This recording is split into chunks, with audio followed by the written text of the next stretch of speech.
I think all of you were probably attending in the morning session in the other building. And now we've come in here to have 3 parallel sessions. And this session is group 3, so if you want to be in another room, you have to go somewhere else. But this is group 3, interregional experiences and best practices in DRR, climate change risks mitigation and resilience, Open Day REMIDA project, smart energy chains and communities in the Med area.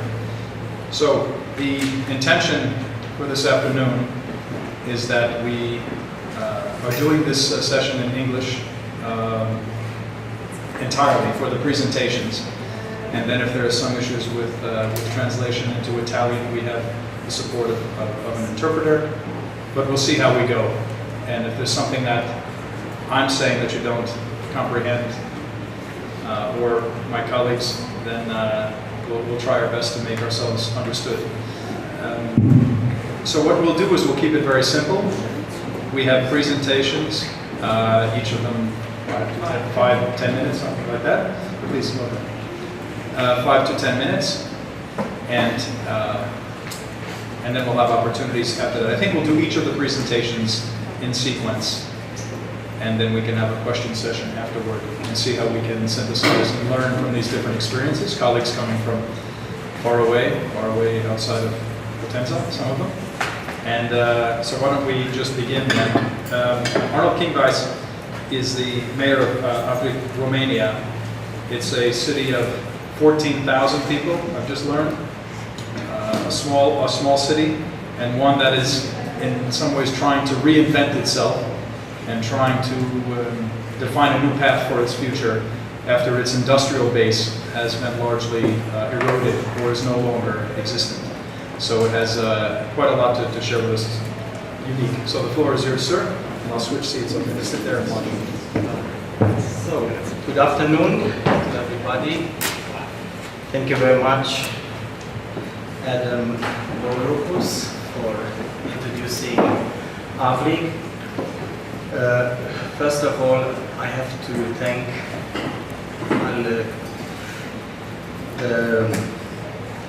Potenza for giving me the opportunity and invite me here, particularly Alexander.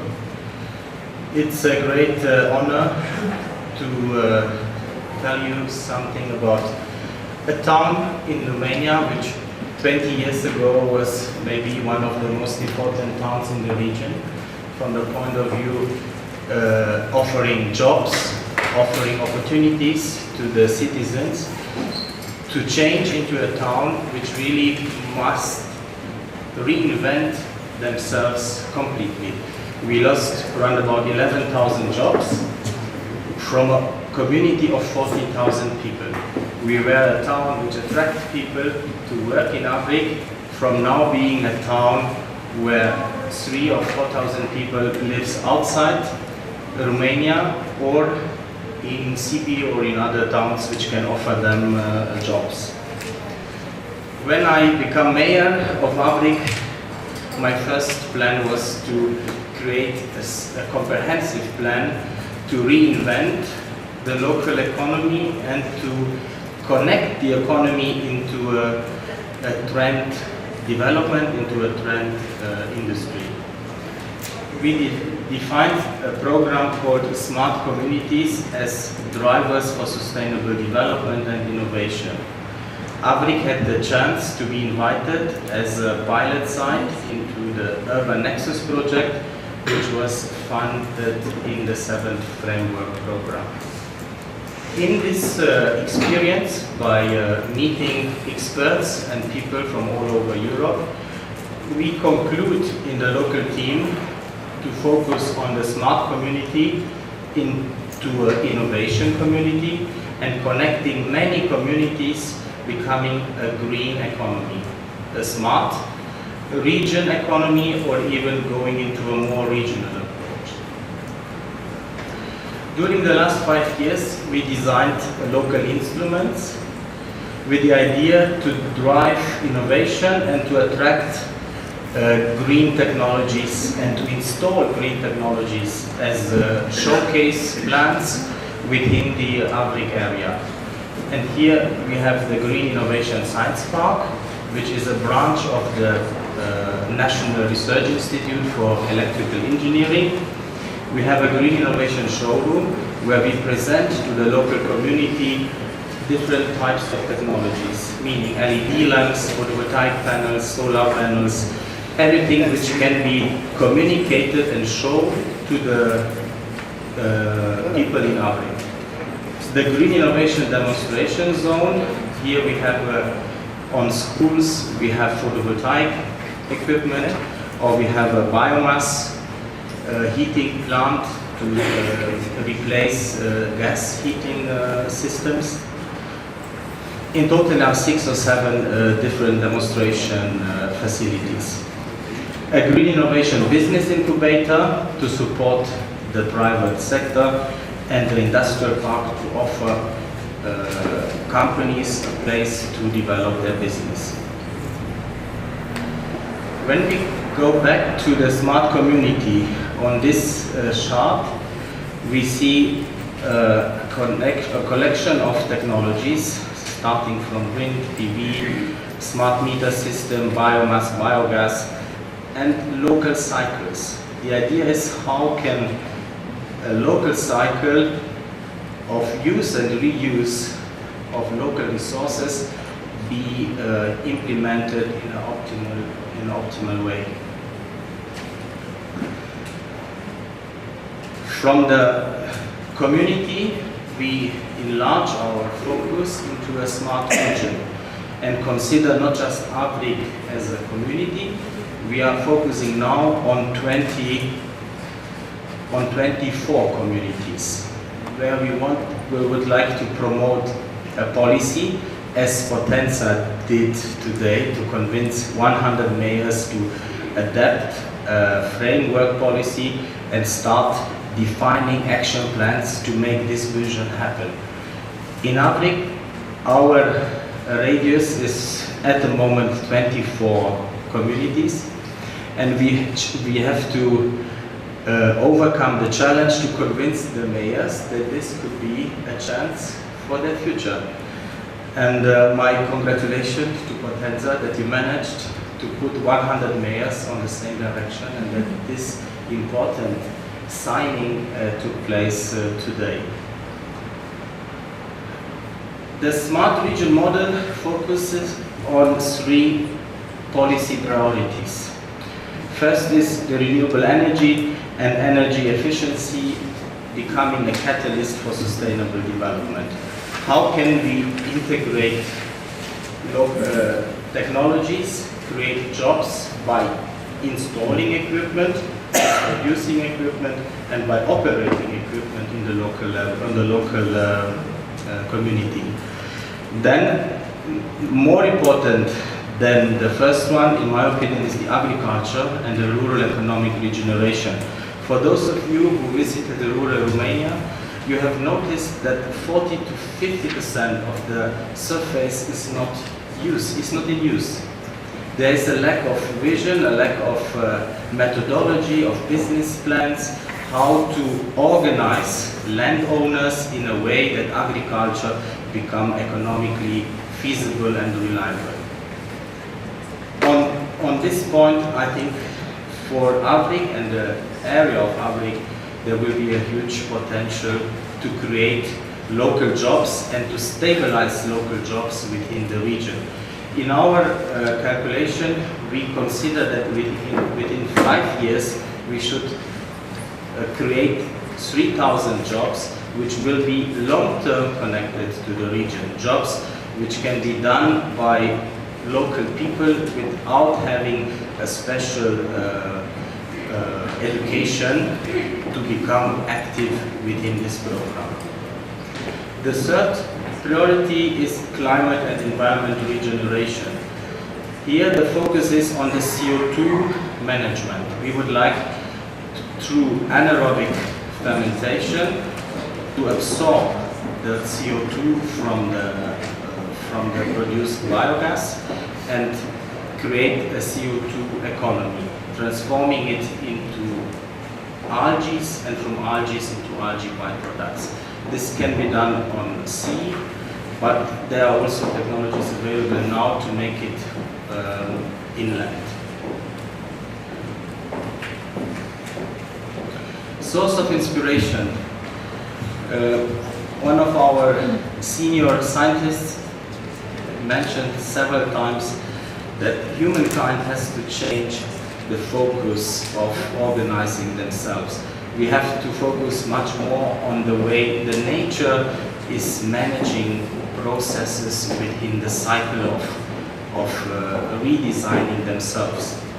And he believed that anaerobic fermentation should be more reliable in a big scale development than focusing on burning processes. This is something we have to prove, but from my feeling, I believe that we should learn more from the nature. Within the nature's processes, open burning fire appear just when we have a flash or when we have a volcano flashing. And the anaerobic, the soft burning processes, is available everywhere, and we see it and know it that it happens everywhere. On this chart, we see again the CO2 processes. From external the CO2 from the biogas, we can produce CO2, from CO2 algae, and from algae biofuel cosmetics of pharma products. And all those industries can be stabilized within the region. Now a few words about the project which brought us together, Potenza and Avrig. It was the second European funded project where Avrig had the opportunity to join and to learn and contribute. It was in Interreg 4C, the energy project. The main goal of the project was to create a model for using research matrix, which was designed by those three scientific bodies. And this research matrix or analysis tool was applied in 7 locations to figure out transferable good practice and to share good practice within the partners. Now, thanks to the energy, all of those 7 partners has an action plan which should give a chance to our regions, to our communities, to become more green and to replace polluting technologies and polluting resources. This is the administrative area of Avrig. Our program was based on a vision and mission statement saying that Avrig will become one of Romania's leading center for renewable energy by 2020, in a way that we attract technologies, install technologies, create showcases, communicate to the local people, and make the vision a desire of the community. This awareness is a very important step. And we did a good job until now, but there is still a long way to go. And finally, by 2030, Avrig should be low CO2 producing and should replace as much as possible fossil fuels by using local resources within a local circle, a local chain for resources. The slogan of Avrig, we see it here, Avrig Orașul Verde, means Avrig, the green town. I wish that this policy will become a reality and that the citizens of Avrig will have again a fruitful future and opportunities as they had it 20 years ago, when Avrig was a center for heavy industry where we produced munition, tanks, machinery for agriculture and all types of industrial equipment. In conclusion, the creation of awareness and the involvement of the community is the first step and is a very difficult burden, a very difficult challenge. To convince the people to think out of the box, to change the mindset, to encourage new approaches and to encourage the interactions between science, policy and the private sector, which makes projects happen then. Search for synergy and encourage innovation. I hope that this short introduction make you interesting to visit Romania or to visit Avrig. I look forward to see you there. Thank you very much for giving me the floor and all the best with these challenging policies.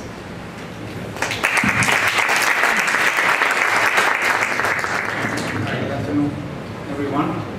My name is Marcelo Savanes and I am an expert in project management for sustainability and also acting as an advocate of the campaign of the UN-ISDR campaign for resilient cities.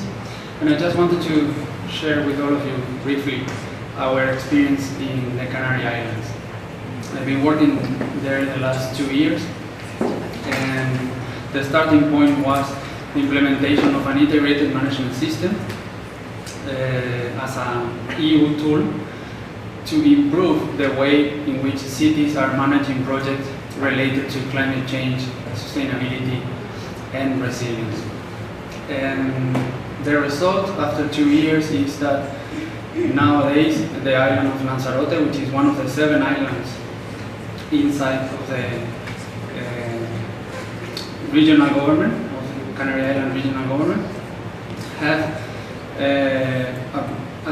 at the beginning a diagnostic establishing the needs and the challenges in terms of sustainability, because the whole island is also a biosphere reserve. From that diagnostic, we moved into sustainable development strategy from 2014 to 2020, so a 7-year strategy to work specifically on the combination of the use and management of the territory, the sustainable development, and the climate change mitigation and adaptation actions. That was possible after a very participatory approach in which more than 55 sectors from all the communities has been involved, directly involved, and actively providing feedback and participation. And from the strategy, we moved into 8 action plans, 1 for the whole island, and then 1 for each of the municipalities. Lanzarote is divided in 7 different municipalities.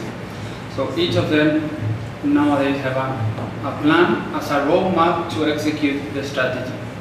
In those plans, we have from now to 2020 up to 371 projects covering 10 different sectors, in which DRR is one of them. These projects are executed progressively, and now after 1 year we have already 25 totally done and another 71 ongoing. So it's an ongoing process from 2014 to 2020 with a common vision from all the local communities to work in the same way, in the same direction. And that's simple proof that the combination that we saw in one of the slides this morning, territory safety, sustainable development, and climate change to build resilience, is perfectly possible.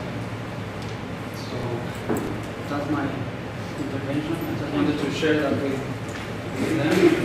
Thank you very much. I asked to come Monica Salvia from CNN because she has some problem, personal problem that she has to leave us. Okay, so good afternoon, ladies and gentlemen. My name is Monica Salvia, and I bring today a different experience. I mean, the same experience working towards sustainability and resilience, but from another point of view. I am not part of a local administration, but I represent a research institution. I'm a senior researcher at the Institute of Environmental Analysis of the National Research Council of Italy. And we are a research group working mainly on energy issues, So in particular, we are experts of energy system analysis and modeling, and we have been working on waste management issues. And in the latest years, we are working quite a lot on mitigation issues and mainly, but we are moving more towards adaptation issues also. And we have been involved in several international projects trying to keep going on the research teams. So we are involved in several projects working on research issues related to energy system, related to smart cities. And, but at the same time, we also have been involved in several projects in which we provided scientific knowledge to local administration. And so this was quite an interesting experience for all of us, especially for me, because it was really a different approach. We had different problems and so on. And today I was asked by Francesco to bring here to the discussion also my point of view coming from this experience, and also the main points, the main lessons we learned working side by side with local administrations in the latest 3 years. Well, we work also with industry, but that's another story. And the first project was already discussed by my colleague Arnold, and it's the REMIDA project funded under the Interreg4C latest call on energy, and in which the lead partner was the Provincia of Potenza, which is our host today. And in this case, so my institute was one of the 3 knowledge institutions of the project, and one of the one of the 3 thematic pillar leaders. In the second project, I would like to bring my experience today. We provided support to the regional authority of Basilicata, and in this case, the project was mainly devoted to introduce climate knowledge into policy and territorial planning, and in particular start talking about adaptation plans, which is one of the main needs of today. And in the third project I was involved, we worked together with the Municipality of Potenza, and this was a Southeast Europe project funded under the last call. And in this case, we tried to move towards resource efficiency. So not only energy, not only waste, but energy and waste in an integrated manner. And obviously, we should have added also water, but maybe this will be another project. But in any case, it was already quite a tough job putting together energy issues and waste management issues, which are integral part of the urban system, but in which usually are separated, are treated in a separate way. You have separate office dealing with energy and with waste. So it was also another challenge towards resource efficiency. And today I would like to bring only some lessons learned from all of these 3 projects. First of all, I will talk about RENERGY. RENERGY, it was already anticipated by Arnold, but the main issues was to improve energy efficiency and the exploitation of local renewable energy sources in all these cities coming from all over Europe. And so it was mainly devoted to mitigation. Talking about climate change, and so it was towards mitigation. So how to bring mitigation, how to improve mitigations to climate change, working on energy, improving the energy efficiency of actual urban energy system. And the most important results and lessons learned in this case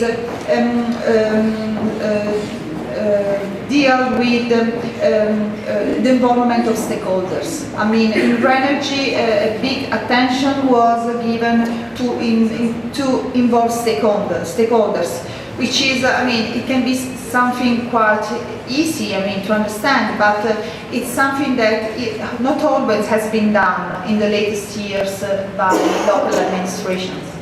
So in RENERGY we tried to involve stakeholders as much as possible to improve the awareness of the whole community using different techniques. So cities learned how to deal with stakeholders' involvement, community involvement, and they were provided with tools to improve, to reach this goal.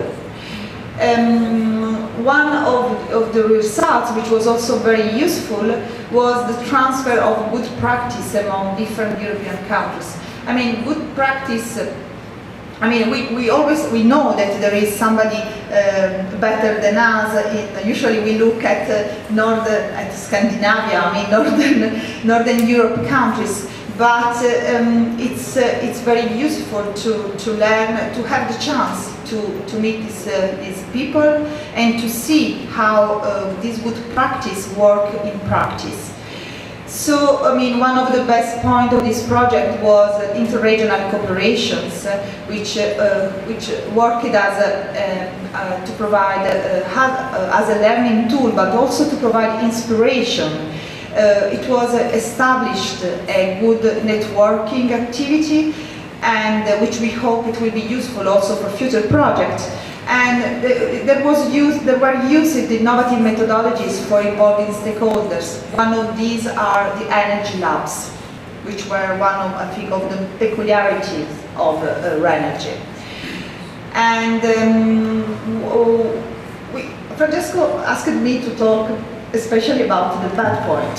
So, I mean, there are not so many, but I try to make a focus on that.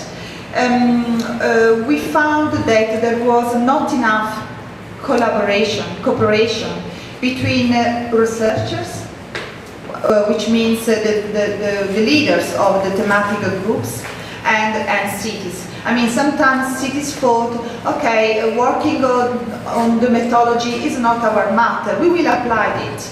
But we have a research institution that have to develop this methodology. And so I think that one of the lessons learned is that if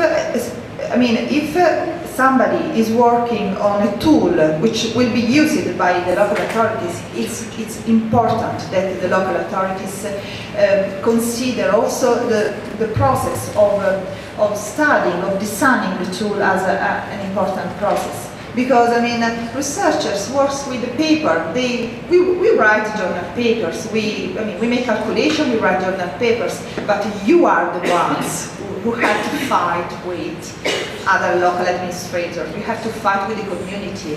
So we are more theoretical, and we need that you need your presence. You need to say, okay, this is theory, but what if the tool you are developing is really applied in our local territory? What if? So we need your involvement.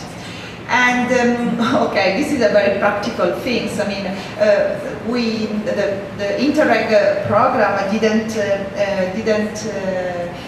comply pre-financing. Obviously, this was a tough issue for all the partners working without pre-financing, because you have to pay people. I mean, it's not only you have to pay travel, you have to pay people to work on the project. So you can't wait 1 year, 2 years in order to get this money to pay people.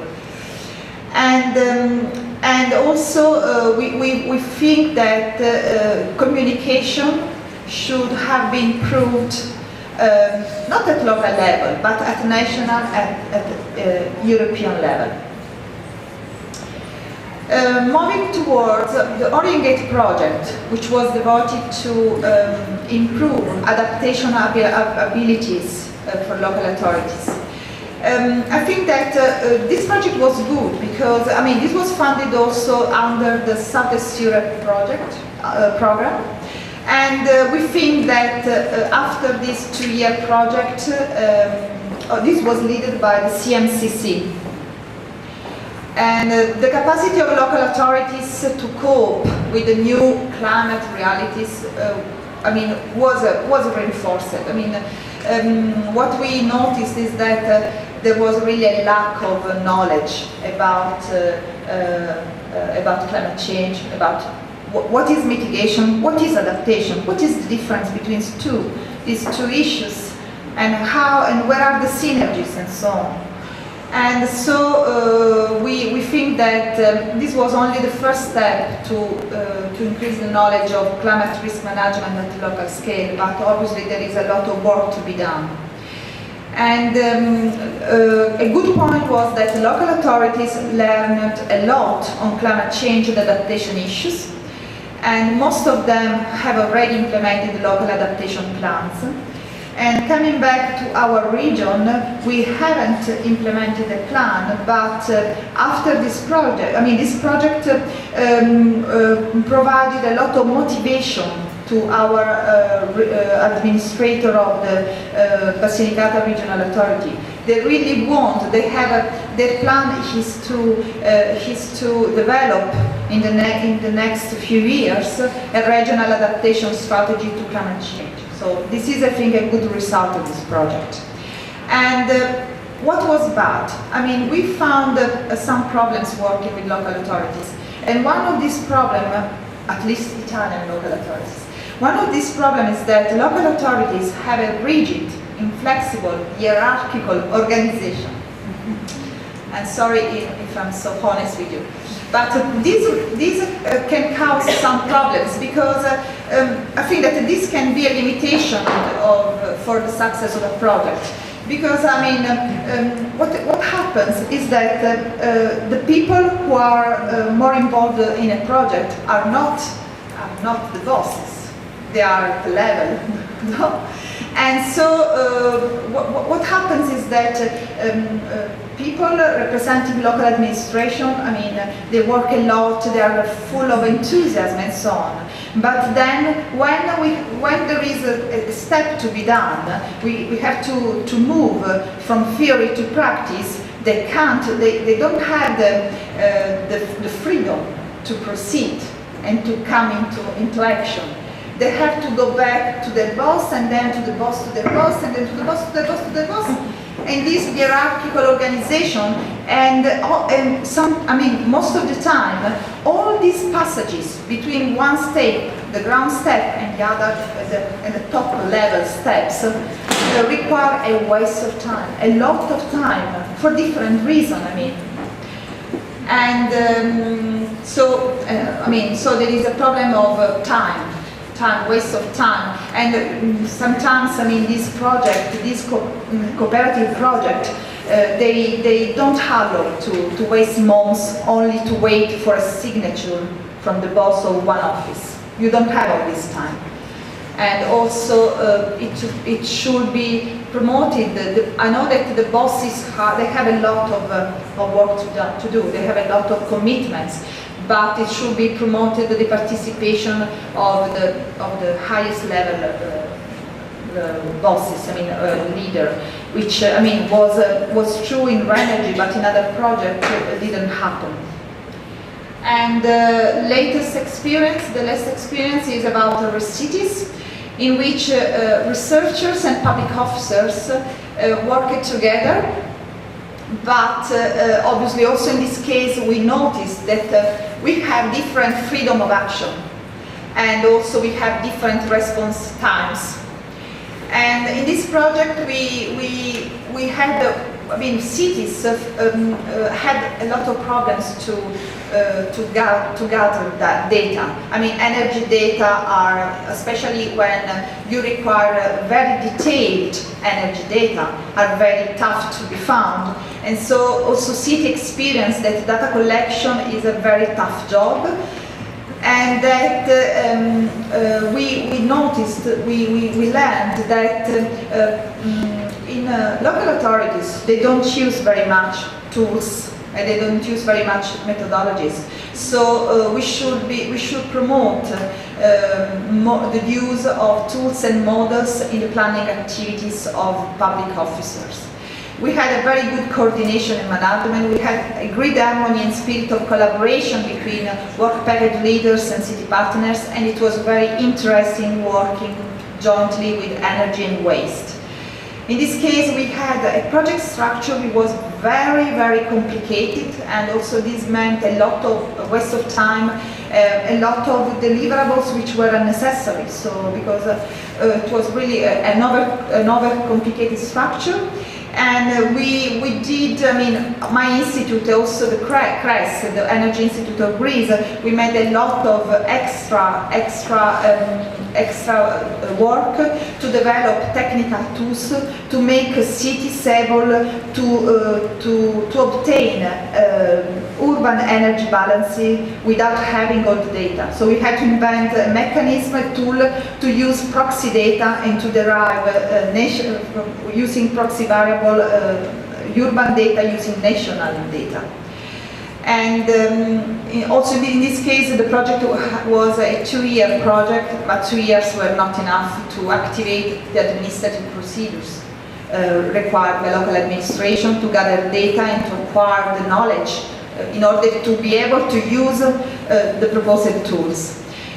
I will invite you to learn more about the Resilienza experience. I have also here some copies of the executive summary, which is available on the website and you can download it. And our mission, I mean, as a research institute, is to promote further research on energy, environmental and climate issues, and to support local authorities on these themes.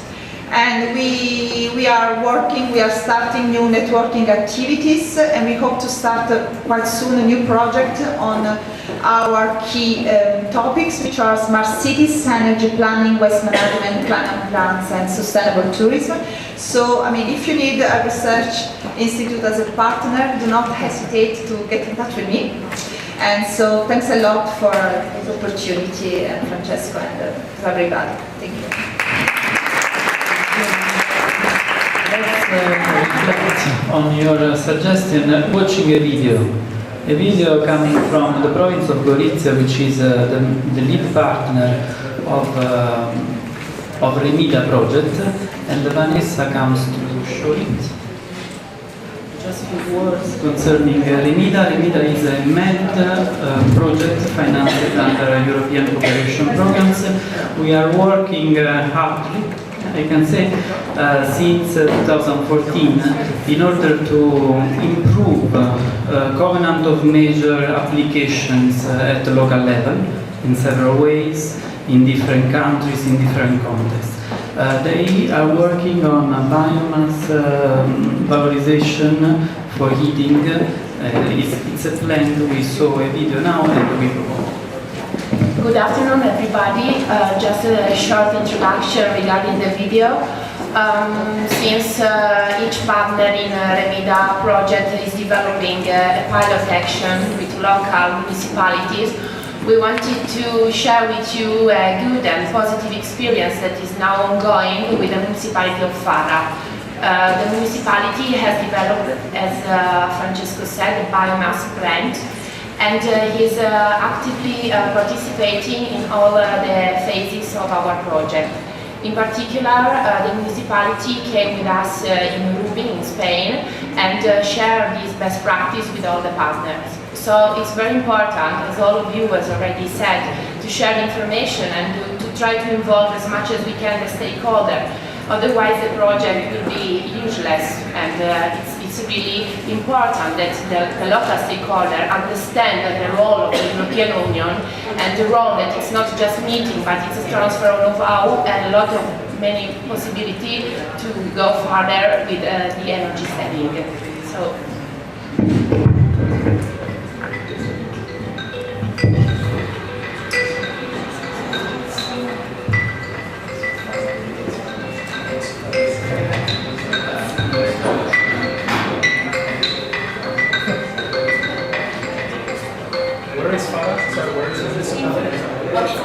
Venezia Giulia, near Gorizia, on the border with Slovenia.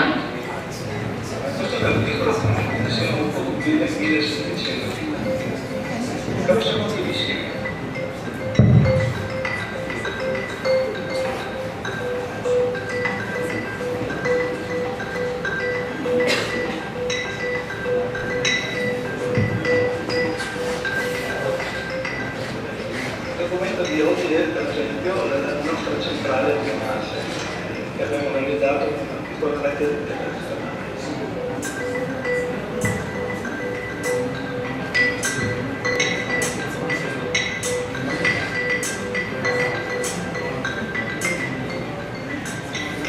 L'idea ci è venuta facendo visita ai comuni con noi gemellati, che sono il comune di Zavallo, in Ungheria, nella regione di Zala, e il comune di Avrig, che è nella zona di Resilienza. In particolare ad Avrig avevamo notato che nei pressi della scuola elementare, che hanno dell'asilo, sono benefici, abbiamo realizzato una centrale che funzionava a biomassa, però sono circondati da foreste, quindi non avevamo problemi ad approvvigionare il prodotto da utilizzare per riscaldarsi.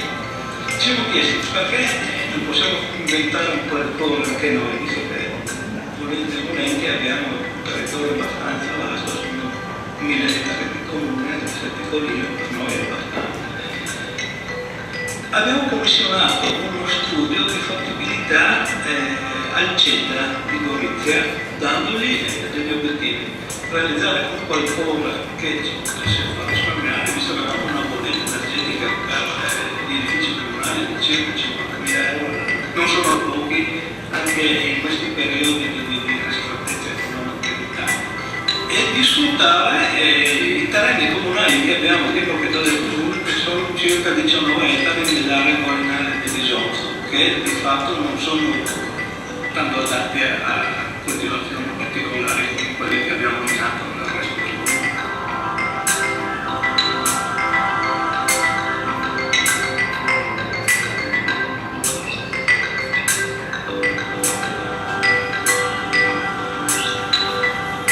Il CETA ci ha fatto un progetto di massima prevedendo la realizzazione di una centrale ubicata nei pressi della scuola elementare, con una posizione centrale rispetto al comune, con la possibilità di collegare gli edifici comunali che sono vicini. La scuola elementare stessa, la casa di riposo dove abbiamo gli ospiti anziani del paese, abbiamo 14 mini alloggi di proprietà comunale che vengono assegnati a persone in difficoltà, persone sole, persone anziane, e la sede è questo palazzo, che sono edifici energio, questo aspetto avevano anche impianti abbastanza adattati.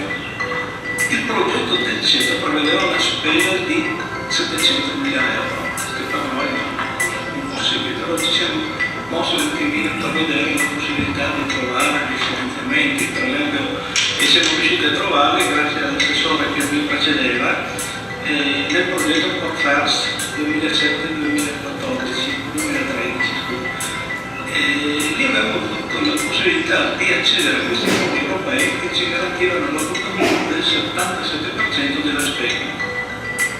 Siamo partiti subito, quindi nell'aprile del 2012 abbiamo affidato la fase di progettazione della centrale ad uno studio specializzato e già in ottobre del 2012 siamo andati alla gara d'appalto, abbiamo segnato i lavori. Nell'ottobre del 2013 la centrale era completata. La centrale è la rete del riscaldamento, una rete di circa 600 metri lineari dove rendono arrivati le varie utenze.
schema abbastanza, è lo schema della centrale. La centrale è controllata elettronicamente, c'è anche un sistema di telecontrollo per cui il manutentore può controllare in qualsiasi momento la funzionalità dell'impianto attraverso uno smartphone, un telefono da remoto, no?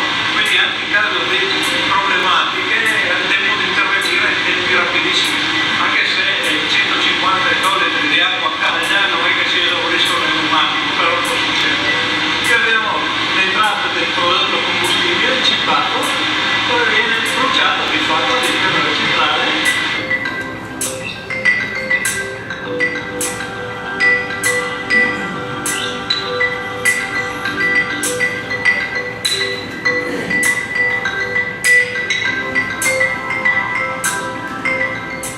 Il risparmio economico è sicuramente importante, però di fatto ha permesso di creare anche ulteriori posti di lavoro. Dicevo prima che il comune di Faro ha circa 1000 ettari di territorio comunale. 600 ettari sono dedicati all'agricoltura, siamo un paese fortemente agricolo, non abbiamo industria, assolutamente. Di quei 700 ettari, 400 ettari sono coltivati a vite. Quindi il prossimo step per noi è arrivare ad utilizzare come combustibile lo scambio delle vite. Avremo prodotto più che sufficiente, perché dai 400 ettari riusciremo ad ottenere circa 250 tonnellate annue. La centrale ne produce la metà in pratica, in regime di forno. Quindi anche in questo caso potremmo oltre a risparmiare sulla bolletta, potremmo dare la possibilità di una ulteriore fonte di reddito per le aziende agricole che possono diversificare non solo vino, cereali, eccetera, ma anche questo tipo di servizi.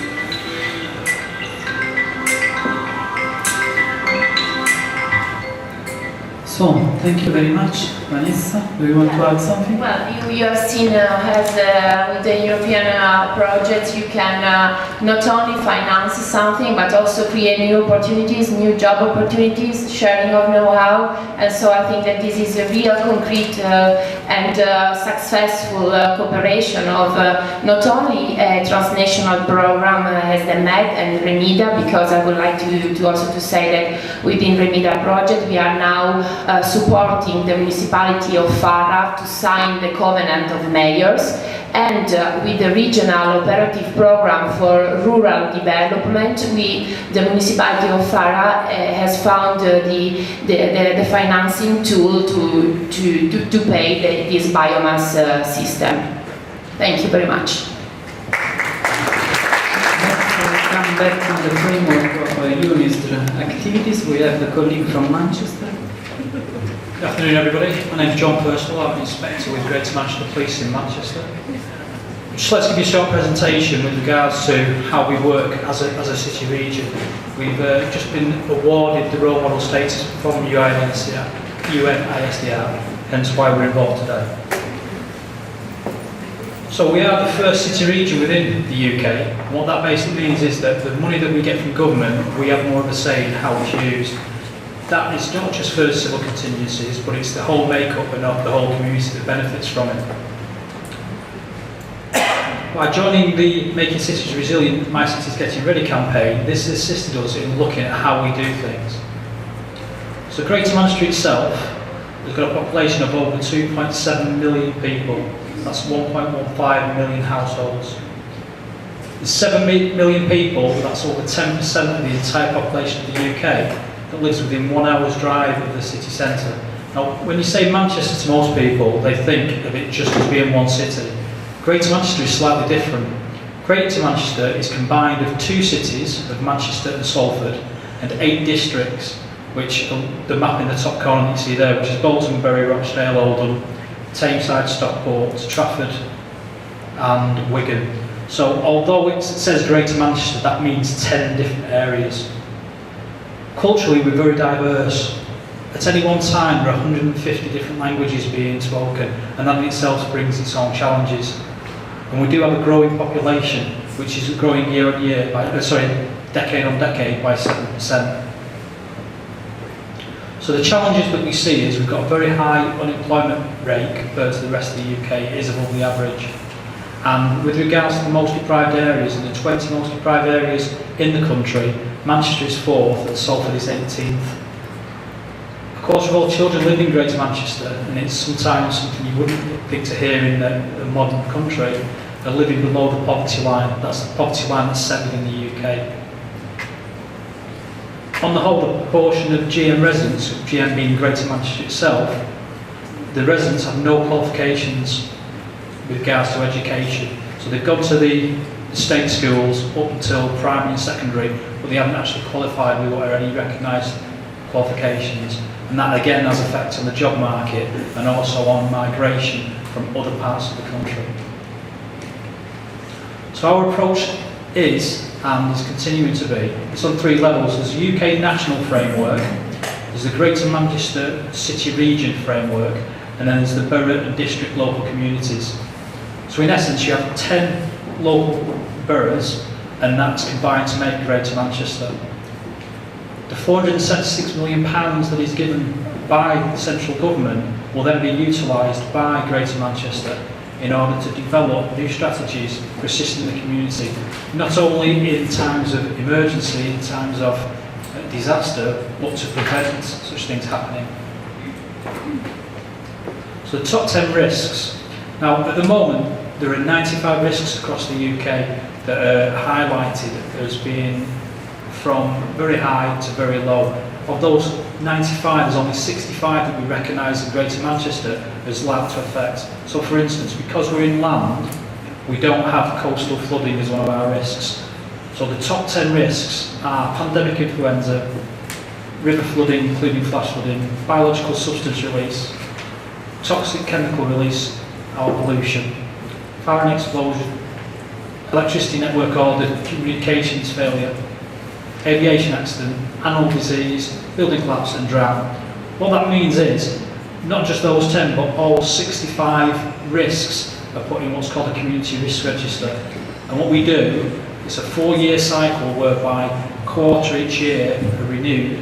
We look at what the risks are, and when we identify those risks, we look at who the experts in that matter is, and we get advice and we get the risks drawn up to what the best mitigation to prevent the actual risk happening, or if the risk does occur, then what response we have to that. Not just the immediate response, but also how we rebuild either that community or that area. So that's the overall structure. Now AGMA is the Association of Greater Manchester Authorities. That's the 10 different authorities if you like. I won't read through with this, but it's basically the way we work is in partnership. Therefore we have local communities, we have the fire service, the police service, the ambulance service, the health service, the local authorities, the utility companies, the electricity utility companies, the water companies, the gas companies. Anybody that has an input into the infrastructure, they are part of what we do. So we have category 1 and category 2 responders, and then we have other responders. And the category 1 is your emergency services in essence, and your category 2 are all those that, although they may not attend an emergency incident, they're the ones that can actually fix it. That's the 4-stage approach that we take. So we look at the risk and the mitigation and the planning. We then look at what intelligence there is to assist us in preventing any disasters, and then we look at what our emergency response would be and how we'll recover from any disaster that did take place. So the emergency responses, the photos that are on there are just a very small amount of things that have happened. So we have issues with the waste, of burning waste or fires along those lines, where they're either intentionally set or it's because of recklessness, and that has a massive effect not just on the climate but also on the individuals in that community. We have issues with flash flooding, as you can see on there, and also the top, as it'll be the top right, that was the riots earlier on in 2011 in Manchester. So that's something that is influenced by the local community, but because of everything else that's going on, not just in the UK but around the world. So the public sector reform is, and the way we've looked at trying to improve what we do is, we've had a national peer review. The GMRF is the Greater Manchester Resilience Forum. That is in essence the forum that is combined so that we can look at what the issues are that we need to do. The AGMA CCIU, that is the Association of Greater Manchester Authorities Civil Contingencies Resilience Unit, that is a unit that's set up to assist all 10 authorities, and all 10 authorities put resources and funds within it so that we can concentrate on what the risks are and how we deal with them, and how best to use the economies of scale so that each different area isn't having to spend on resilience over and over and duplicating. The management of multiple incidents is available because we don't just use one area's resources, we use all 10 areas, so we have that resilience across the board. So we learned from the Resilient Cities project, we did the 10-point checklist, and from that it helped us to review what it was we were good at, what it was that we needed to improve with. When we went through, we did realise we had an awful lot of good practice, and that was shared not only regionally but nationally, and we have links into local government that allows that, and now internationally by using this campaign.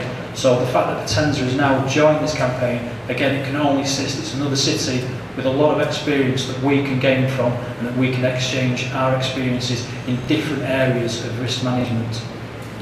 It does raise the awareness of what is happening across the globe and how different things to different communities mean that those communities need assistance, and it's not always a case of looking inward but looking outward and looking at who across the world can assist us. So what's next for Greater Manchester?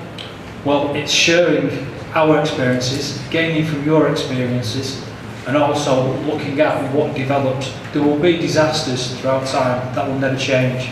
The thing is, how do we deal with those disasters? How do we assist each other? And how do we help each other? Because no matter what size organisation it is, or what size country, or what size city, like the one that was discussed before in Romania, or in the Canaries, it comes down to one thing at the end of the day, and that's the people, the person at the end that is affected. And if we can't protect that person at the end that's affected, then there's no point in doing any of what we do. So it's all about the risk management to protect the person who's in the house or on the street or anywhere where they can be affected by disaster, and it's either we try to stop that disaster or we can mitigate and protect them as best we can. Thank you.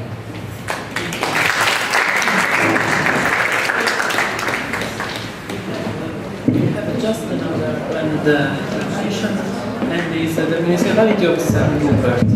Among REMIDA partners, St. Rupert demonstrated a great effectivity in developing project issues and in a very practical way. That's why we invited him to present some pictures, figures of what they did. Thank you. Good afternoon to everyone.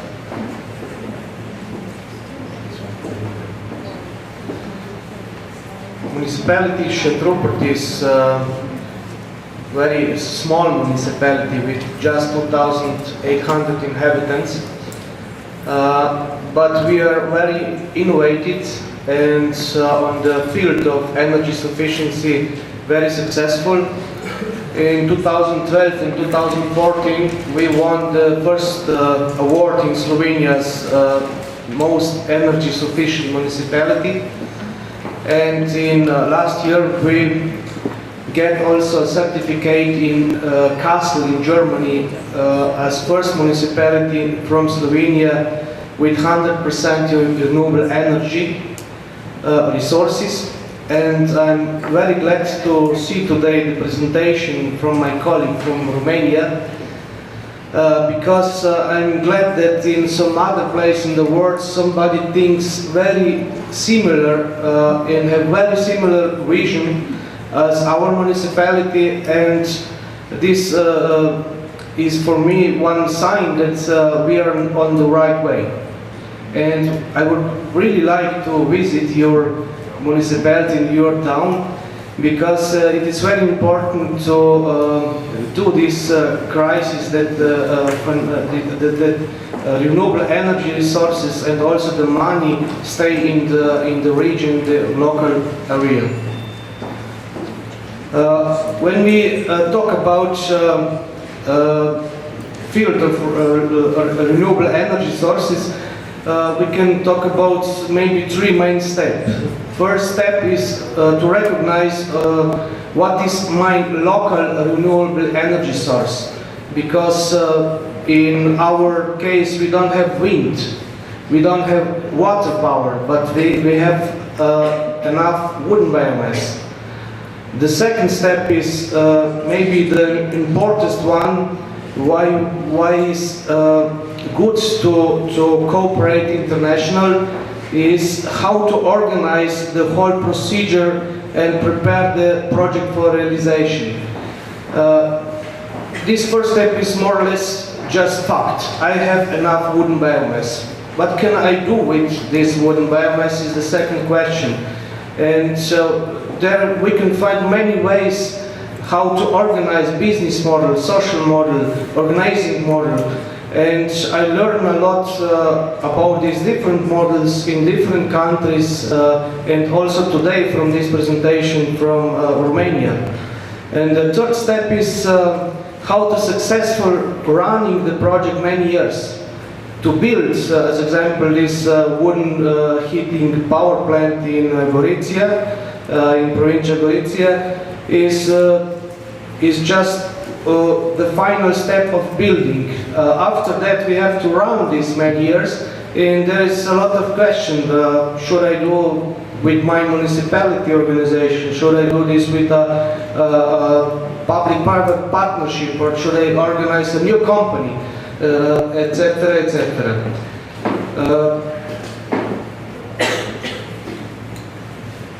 I told you about our renewable energy sources. So what we have really enough is forest wood. In our case, we organize everything through the wood manufacturing center, because we don't like just to use the tree to produce the heat, warm energy, or to produce just from the tree the heat. We would like to produce through the wood manufacturing center added value, to produce construction wood for building the houses, to produce furniture, and just to use waste wood to produce the energy. This is our scheme, how to, just a minute, how to get from this tree out construction wood from the wooden waste, energent as wooden chips, pellets from the energent to produce heat, electricity, and also fuel for the vehicles. And in our case, we organize everything with our own public company, Energetica Centropert. We establish a public company. In this public company, take care for all these processes and all these procedures. And this is our case, and this is successful. And the next project what we organize in the REMIDA team is how to build and run long-distance heating system in Centropert. We decided to organize a cooperativa, because 90% of owner of the houses or restaurant, they own also the forest. In our business model, they can pay the heat with the wood from those forests. They don't need the money for paying the heat, because in our cooperativa we will organize everything that this wooden manufacturing center can take the trees from the forest, and they can pay with these trees, with this biomass, the heat what they need for the heating the buildings. And some parts of this model, this is some kind of public-private people partnership. I learned, or my group learned also from experience in this REMIDA team, and also from another project what we working in a different area from Europe.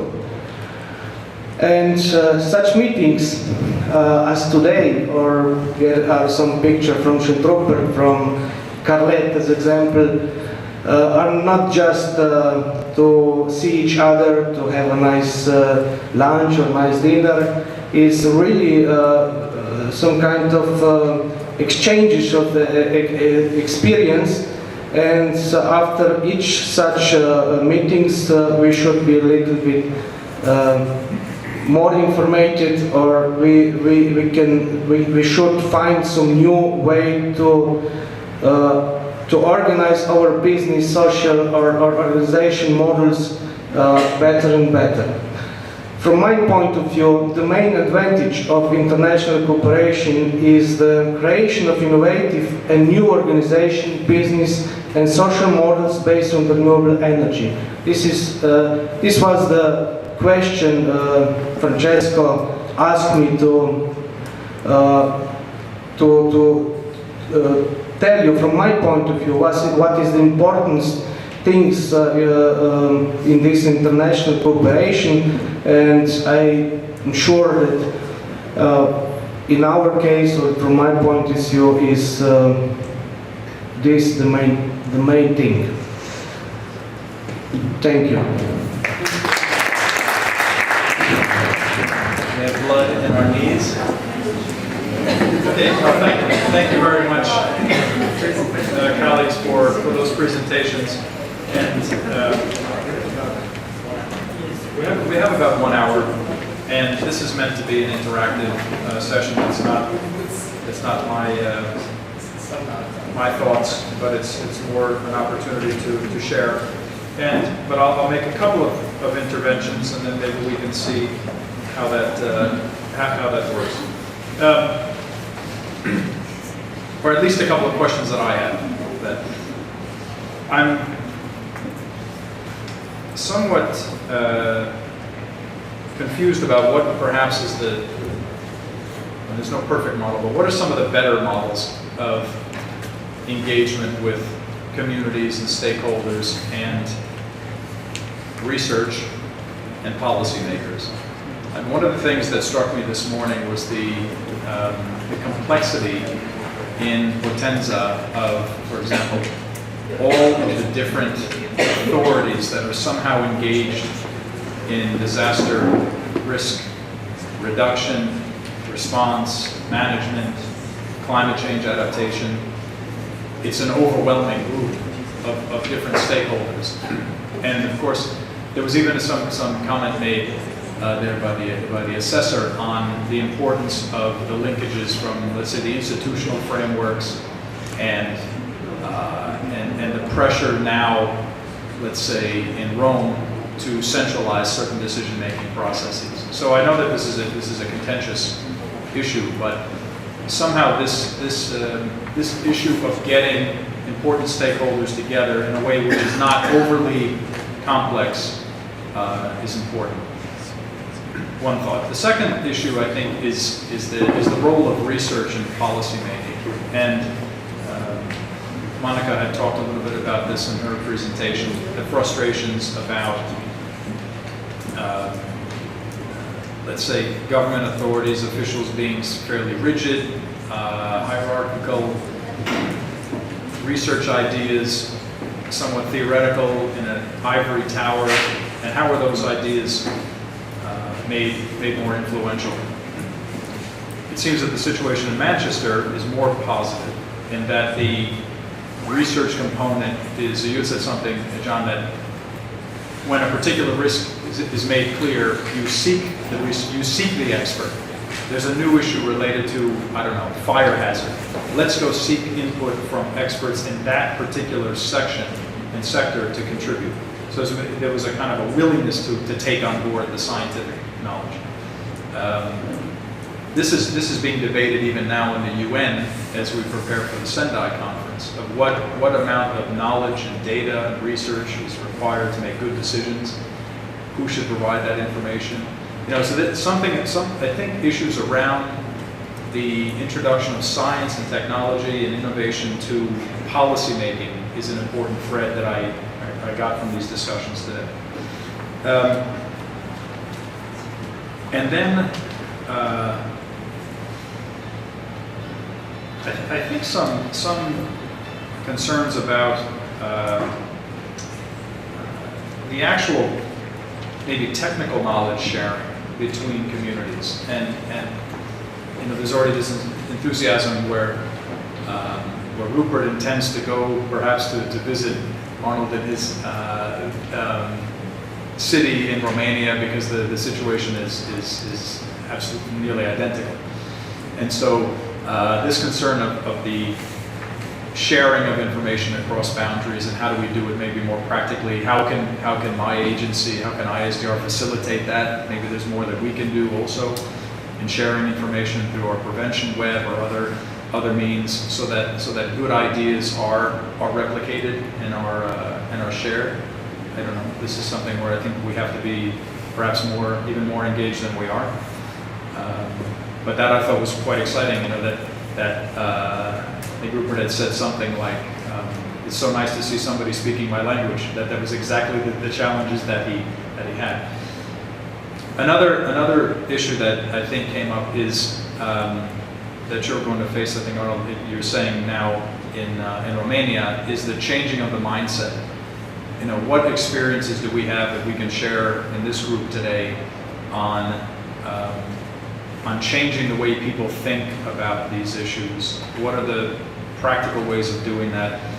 And then how do we tie it to job creation and economic viability? I mean, this is what always makes things more appealing. People can talk about all sorts of good ideas, but if it becomes tangible in the sense of I can see myself employed by a biomass facility, or I can see myself employed and have a job related to this industry, what are some of the actual advantages in terms of economic gain for individuals and families? I mean, the numbers you were talking about in Romania are startling. If you have 11,000 jobs are lost in a community with 14,000 people, now it has 14,000 people, this means a complete exodus of the population. And that's a very unusual dynamic. So I'd be interested to see in Greater Manchester is what jobs have been created as a result of better thinking around DRR, climate change adaptation, because that makes things much more appealing for any communities. So these are just some general thoughts that I took from today's discussion. Quite diverse presentations, but a lot of areas of overlap. And the floor is open if we have questions or ideas to each other. It's not to me, it's to each other. It's a sharing kind of workshop. So anybody have questions for each other, or what? Need to use the microphone? Please, don't be bashful. Come on. Even though it's a quiet place, it's a museum, you can still, questions for each other? I think that we can exploit the opportunity that the REMIDA partners are here, and that they can bring us the point of view according to your issues, according to the issues you highlighted from different countries. We have a representative from Greece, from Spain, from France, and I asked them to come and to reflect together on your issues. So please, yes. And then I want also to suggest that there are some students in engineering, and they are working on biomass plants and proposing something like this in planning exercises. So if you have questions or some observation, please don't be proud. Who are the engineers? Raise your hand if you're an engineer. No? Engineers, we expect engineers to have all of the answers, you know. So what do you want to do? Vogliamo fare un giro? Classic, we want to break the ice.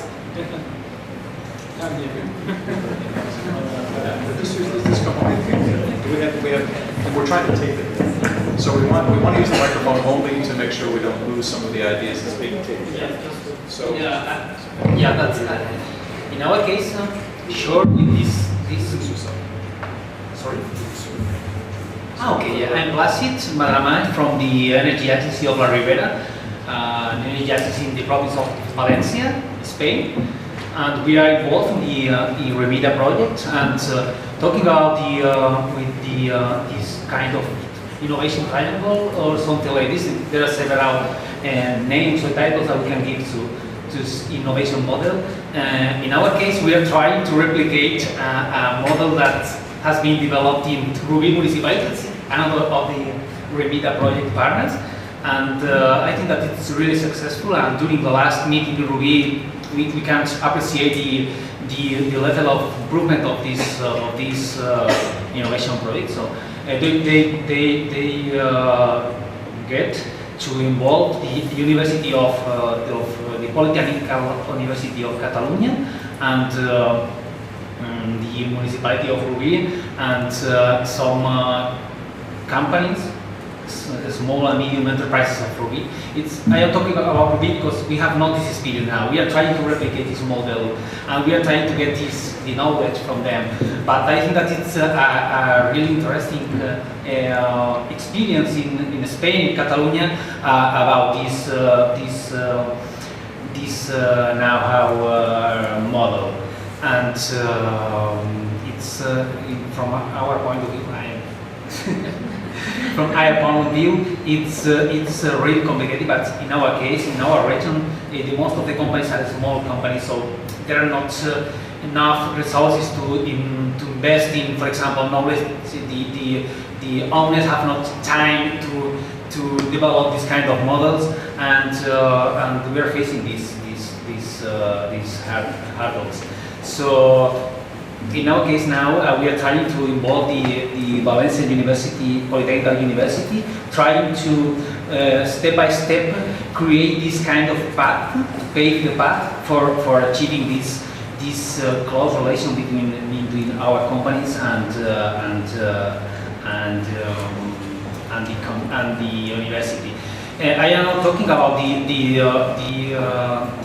municipalities because we represent the municipalities. So in our case, our energy agency it's catalyzing the participation of our stakeholders, of our mayors in this kind of projects and energy and climate change projects. So we are supporting them and we are representing them in the most of this kind of projects. So I think that in our case, the biggest problem, the hardest problem is just to try to create this confidence between the companies and the university, because they have to realize that maybe the university is able to facilitate, to permit them to solve some problems, or even in their industrial process. I mean, not only related to concerning the energy or climate change issues.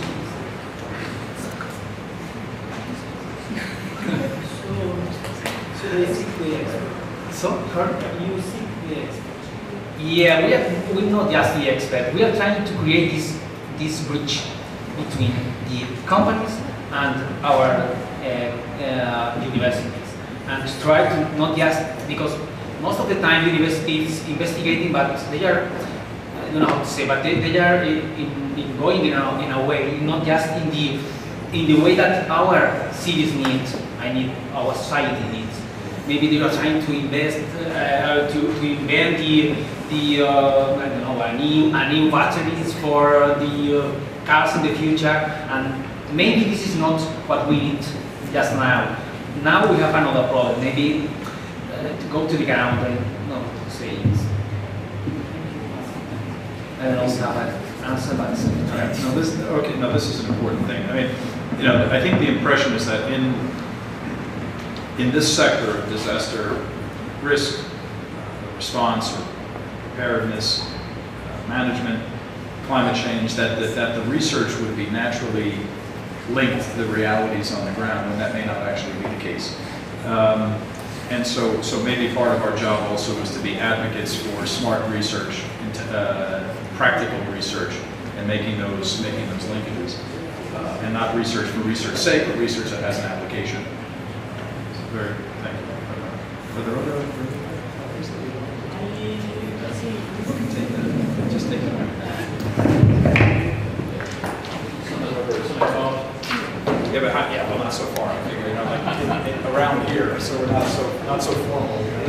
An interesting domain of REMIDA application is the, no, it's not enough, no.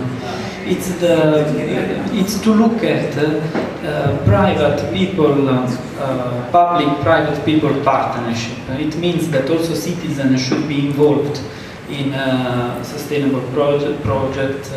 They could invest money or resources, different resources in processing sustainability and so on.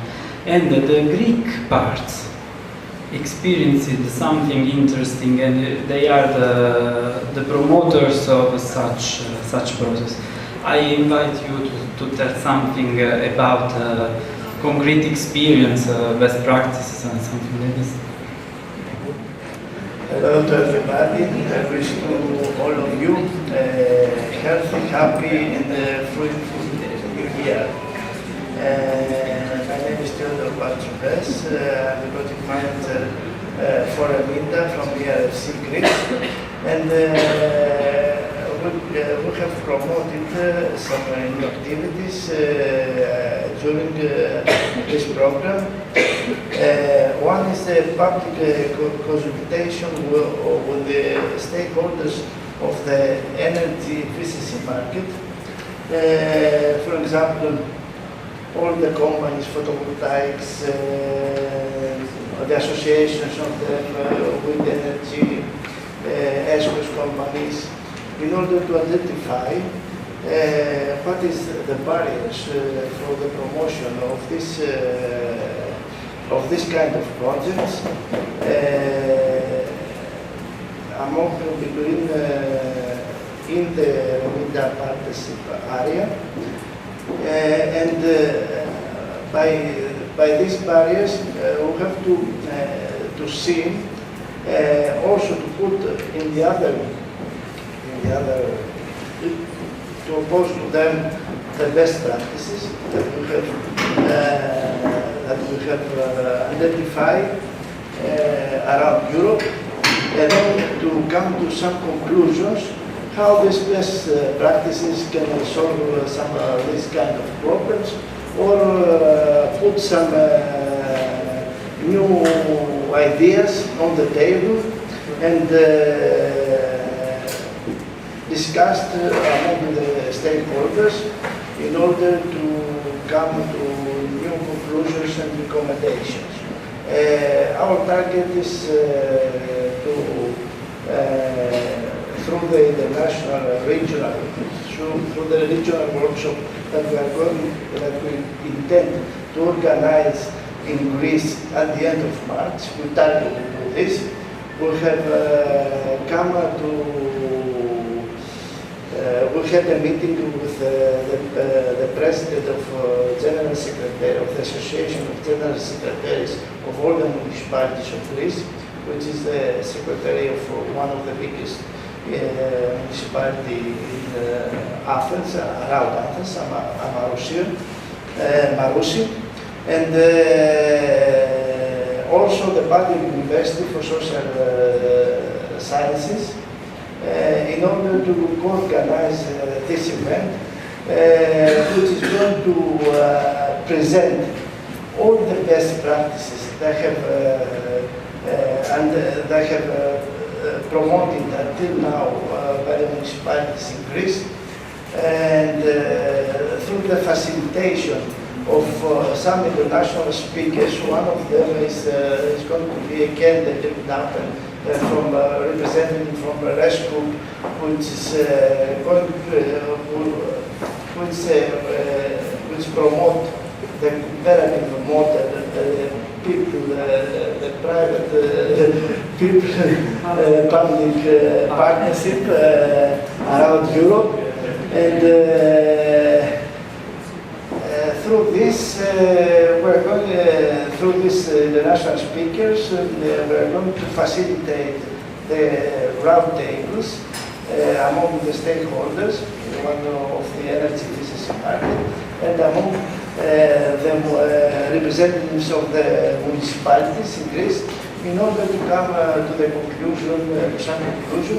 And the most important thing is to see each stakeholder, what has done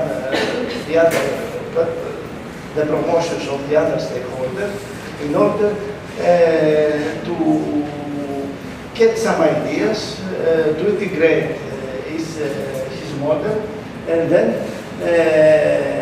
not only this, to force them to get some strength in order to continue these initiatives and make more concrete for the benefit of its citizens and generally the society. This is our target, and if we are going to succeed with this international workshop, original international workshop, we are going to be very happy. And as you told me before, the most important thing is to bring together different stakeholders in the round table, put their ideas on the table, and get them to come to conclusions and recommendations. So the most important thing is to open these halls and have an open house, an open room where everybody can communicate with the other. And this is a very important model.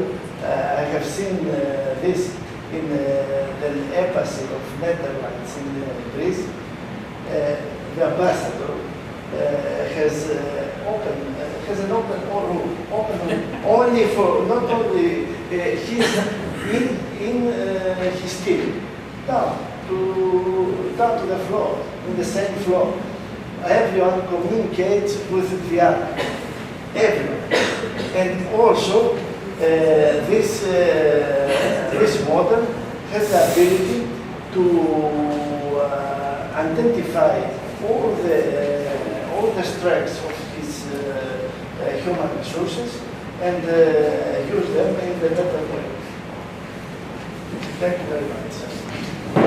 So they have only desks, and you come in, and if you wish, and encouraging colleagues in the Ministry of Foreign Affairs to work at home or work wherever they wish.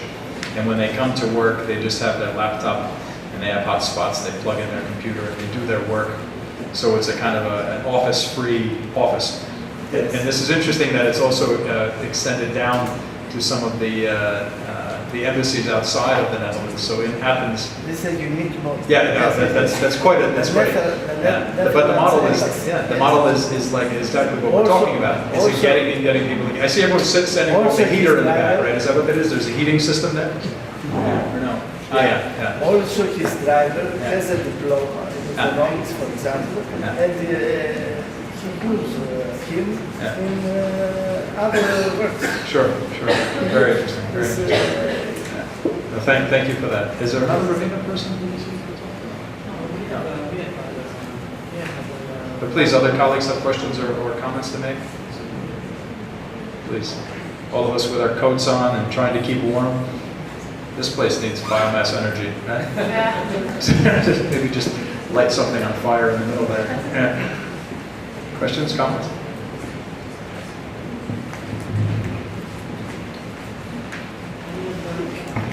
I have not a question for you, but I ask for your point of view.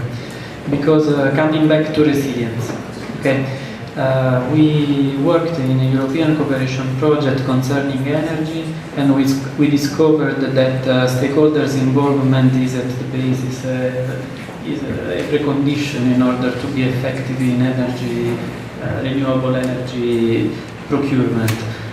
We speak of a public-private people partnership, and we understand that if people is not fully committed in this process, probably we are just discovering new methodologies or just research for research and not practical adaptation.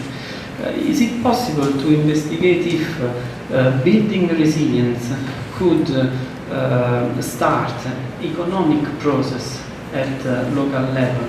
And which is the dimension that such process could change radically economic system, bringing new opportunities in job creation, enterprises, and so on. Yeah, this in fact was one of my, I was trying to get at with my observation earlier, was that I'm very interested to see what are the job creation opportunities and potential that people see in this sector. It's not a yes or no question. It's not that somehow, well, let's look at this region, right? Look at the complexities around oil extraction, right? It's impossible to come to Potenza and not, at some point, you know, the elephant in the room or the concern in the back of everyone's head is oil exploration. And there was a discussion at some point this morning, or maybe in one of the side meetings, that there's an intention to double the production. Now what comes with that? What comes with the doubling of oil production? If 82% now of all of Italy's oil is coming from one inland location, what does that mean? I mean, sure, there's the energy needs of the country are tremendous, right? And the need for a country to be energy sufficient, independent is such a driving political reality that it's impossible not to take it into consideration. But I wonder, because I don't know the specifics here, what discussion is being given to job creation around that oil? Is that oil extraction benefiting the community? What jobs are being created? Are there ways that oil extraction can be done more safely? If it is reduced or kept at the same level, what are other alternative energy sources that can be introduced, and what are the jobs around that? You know, I don't know what the debate is, but I hope it's happening, right? I don't know exactly what the discussions are, because it ends up being a polarized discussion of drilling for oil, and then everyone else who is not in favor must be a environmentalist, or, you know, the groups, the other, whoever they are. But that's not the case. There's lots of middle ground, and there's lots of issues that have to be debated in a constructive way, right? It's not one or other. So I'm quite, and this is a question to the group, is what jobs are created in renewable energy possibilities, or any of the activities we're discussing. What are the jobs that are around DRR? You know, these are economies that are being built. Sometimes they're new, right? There weren't wind farms in northern Denmark. They haven't been there for centuries. These are new economies. And with a wind farm in Denmark comes new technology, jobs, whether it's university jobs or the technical people making the windmills. You know, there are interesting new economies that grow here. So I don't know, if colleagues have some experiences with this, but it seems that certainly this is your hope in Romania, right? Is that you're going to be creating jobs. That makes it appealing. 3,000 jobs, I think you said. So what are the 3,000 jobs? What are they going to do within 5 years? Yeah, that's a challenge. If we consider the photovoltaic panels, or we consider the windmills, we know that those equipment are not produced around our corner. They are coming from Far East, or we don't know where exactly. It doesn't matter, but they are not creating any jobs within our region.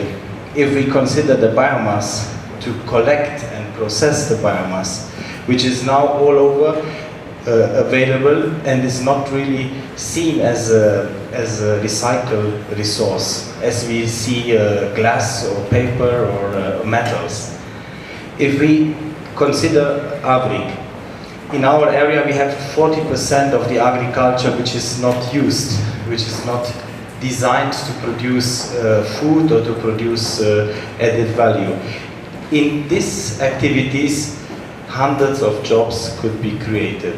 Also to process the food, also to collect the biomass, process it, and these jobs will stay locally many, many years until some robots will replace them, hopefully not.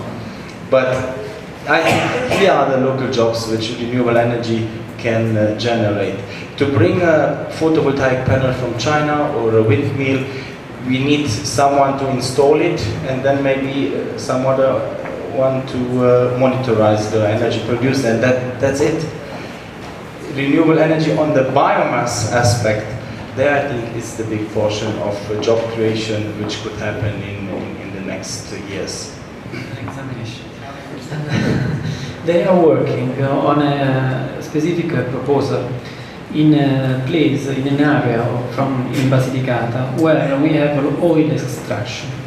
And they are looking for development opportunities in such biomass exploitation, linking together this vocation of the territory to the energetic production, oil extraction, but also renewable energy and so on, with the agricultural practice which is going down in terms of jobs, in terms of quality of production, added values, and so on. So today they had I suppose more idea and more information that all around Europe we are considering these issues as main strategies for local development, and I'm happy for this. I would like to invite them to say something, because the point of view of a young people who is growing, competencies, in my opinion, is important. So I ask them to say something. Chiaramente in italiano, parliamo in italiano e poi troviamo il modo di... Che corrispondenza avete trovato con quello che state facendo? Che impressione avete? Our idea was to reuse not used land for agriculture, to create some new jobs, Yeah, sure, no problem. Niente, in pratica noi stiamo cercando di realizzare un impianto utilizzando dei terreni non coltivati per creare un biocombustibile per miscelazione con il diesel proveniente dal combustibile fossile, riutilizzando i terreni in prossimità dei pozzi petroliferi che altrimenti non sarebbero riutilizzati per agricoltura alimentare, cercando di valorizzare sia il territorio della Val d'Agri, che altrimenti risentirebbe di quelle che sono le trivellazioni, sia cercando di reimpiegare la manodopera locale per far sì che possa trovare applicazione dal punto di vista di queste nuove attività, di questa idea. So what we are doing is to build up plants on no-tilled soil in order to create biofuel with diesel coming from fossil fuel. And in this way we use a soil near oil wells in order to try to valorize the area of the Agri Valley that suffers from the exploitation for oil extraction, and in this way we try also to employ local labor.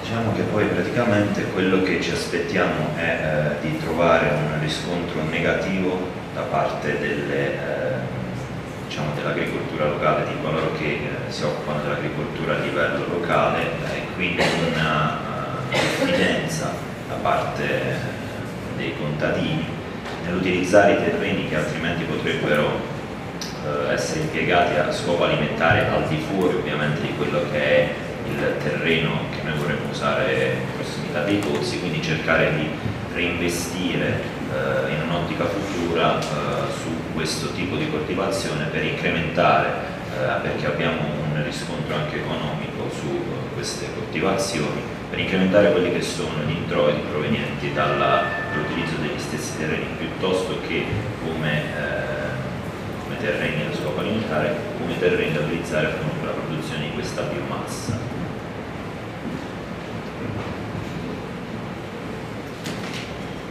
But the problem we have is that the local farmers who do not trust our job because they think that we use the soil that they could cultivate in order for food, for having food products.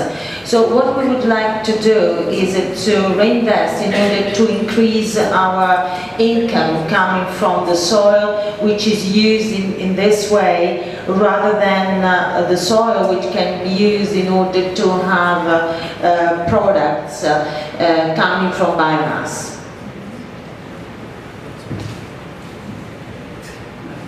Grazie. Podgorica and friends from Ginevra, would you like to say something? Anna,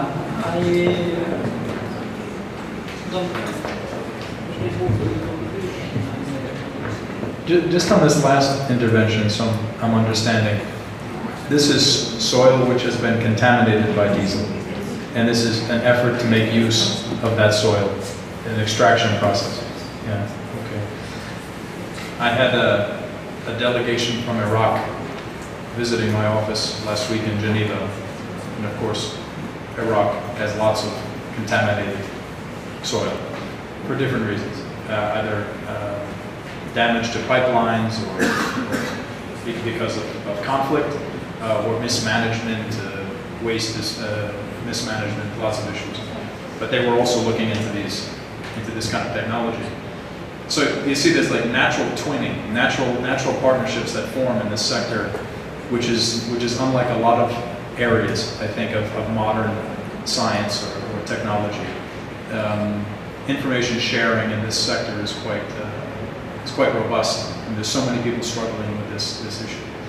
I had another delegation recently from Nigeria, where in the Niger Delta, there's the degradation of the environment has been catastrophic.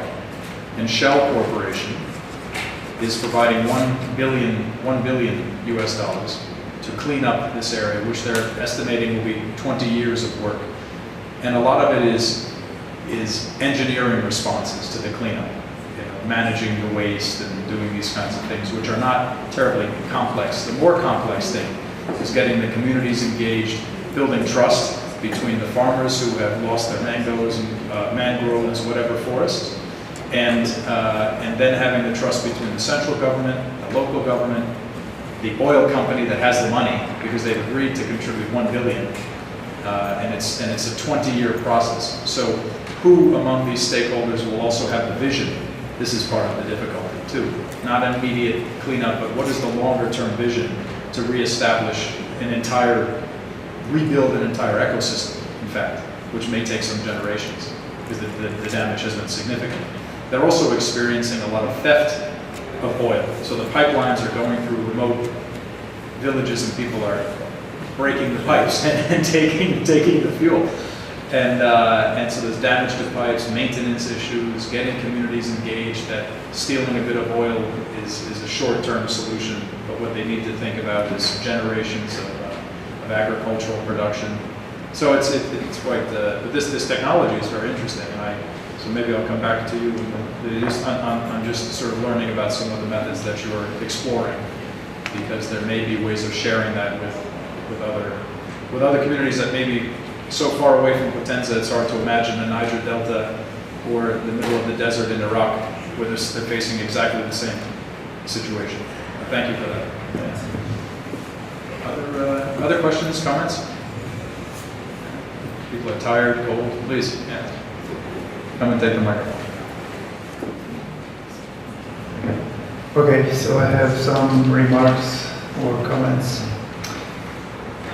some suggestions to your agency. Can you give your name and your My name is my name is Silviu Nate. I'm an associate professor in Romania.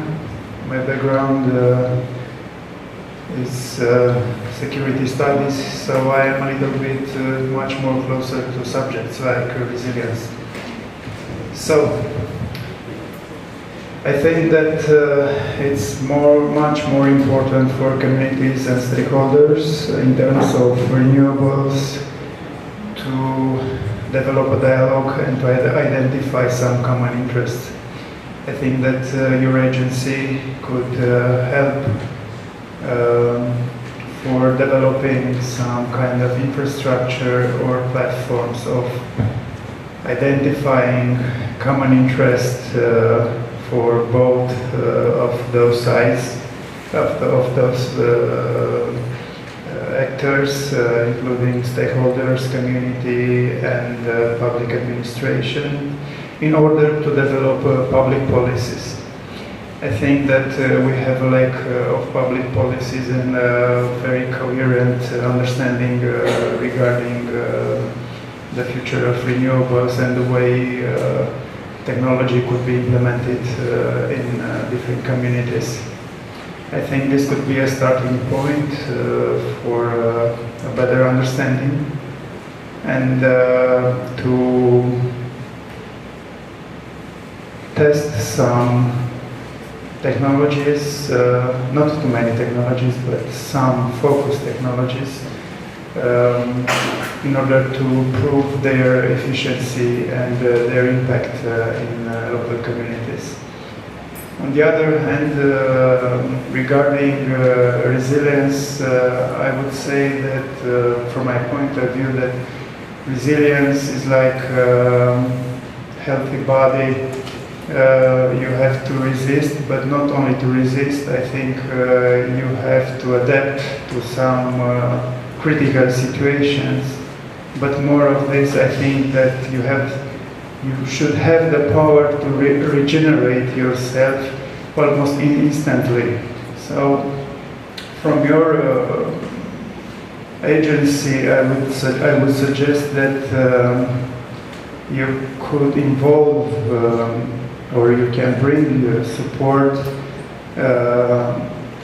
to identify some indicators, some healthy indicators for regeneration or instantly regeneration of communities, and by identifying those indicators, and it's not I'm not talking about something very exotic here, it's about sustainability, of course, but by identifying these indicators it will be much more easier for communities to find a development pattern in the way to respond to some critical threats, some possible critical threats.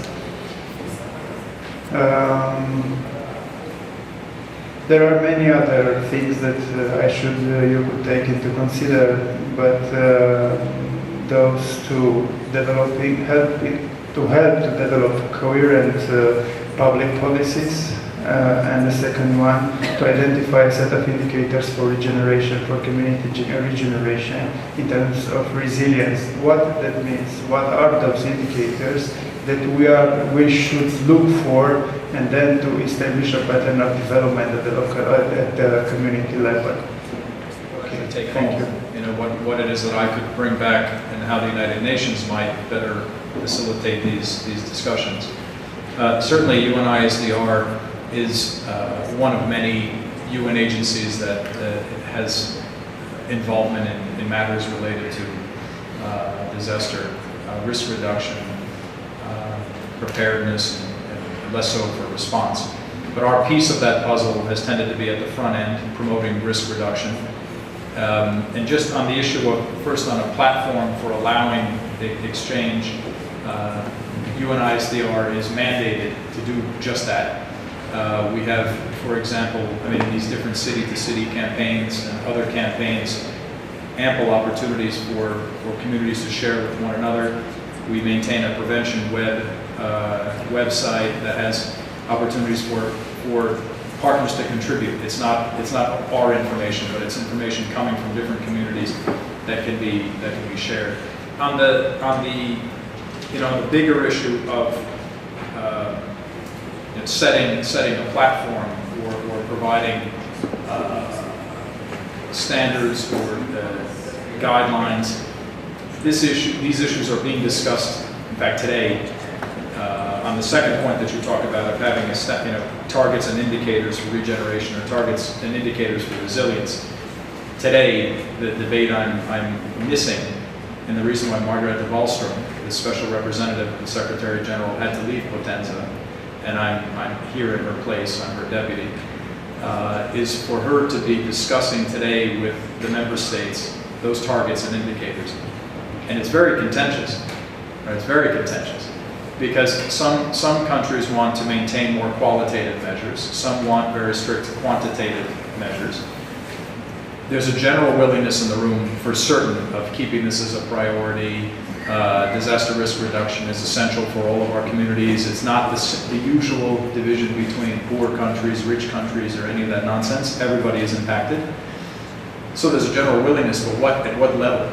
And so, we would like to see targets and indicators that are tangible, because it makes it puts a bit of pressure on governments. It makes it more real to say, do the following by 5 years. In 10 years' time, see a reduction in mortality by X percentage, for example. That's a very real number, and not just simply we wish to reduce hazards. Well, what does that mean? So we're hoping, in general, that there will be something that will be tangible for us to then grab onto. But the reality is we're going to continue doing our work anyway. We don't have to necessarily be dependent on a big, overarching global document, which may not have all the pieces we want in any case. You can imagine that having 150 ambassadors in a room negotiating is pretty complicated. And you don't always get exactly you don't get the best science, you may not get the best political inputs, you may not have the best answers, you have a certain mélange there. But all of this is going to be decided in Sendai in Japan in a couple of weeks' time. Governments, certainly Romania will be present there, Italy will be present there, Greece will be present there, UK will be present there, anyone else I forgot, Slovenia will be present. And there will be inputs made by those countries. And we hope to have then a platform which will be 15 years it will provide our platform for 15 years. So it's a bit complicated on the issue of the targets and indicators. There is quite a lot of information in ISDR on what are and how targets can be established, because of course communities vary, and so there isn't one answer for every community. But anyway, it's clearly a complicated set of activities, but what this meeting has shown today, I think, is that there's such a willingness to share information, and tremendous knowledge exists in the sector. It's a matter of sharing it, making it readily available, making it also understandable for lay persons and common persons to understand what their contribution can be to disaster risk reduction and what their contribution can be to climate change adaptation. It doesn't have to be overly complicated and overly scientific. So anyway, I think with that, unless there are any burning comments or questions, we can close. I think Francesco and I are supposed to put together a few notes to share with the plenary. I think we're going back into a meeting in a little bit, and there will be, I think, some coffee downstairs or somewhere. And so I thank you for your contributions today, and I hope it was a fruitful discussion. I learned something, that's always good, and I have information to take back to my office, my colleagues. And I think we'll take our break, and then we'll meet up again in the plenary in, I don't know what time, 5:45, I think. So in something like about 35, 40 minutes, we're back in the upstairs in the plenary, in a larger room that has heating. No? Yeah. And so, anyway, thank you very much.